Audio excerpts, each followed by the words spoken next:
રાજકોટ ખાતે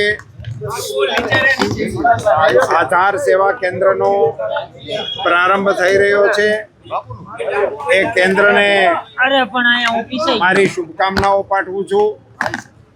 નાગરિકોને આધાર સંબંધિત પોતાના પ્રશ્નો હલ કરવા માટે રાજકોટને આંગણે જ આ સુવિધા ઉપલબ્ધ થઈ રહી છે।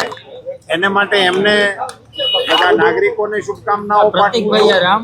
ભારત સરકાર દ્વારા આ પ્રકારની સેવાઓનું વિસ્તરણ સામાન્ય નાગરિકો સુધી પહોંચે એ આયોજનના ભાગરૂપે આધાર કાર્ડ એક એવી જરૂરિયાત નાગરિકોની થઈ ગઈ છે જેને કારણે નાગરિકોને રોજબરોજના કામકાજમાં એ ઉપયોગમાં આવતું થયું છે।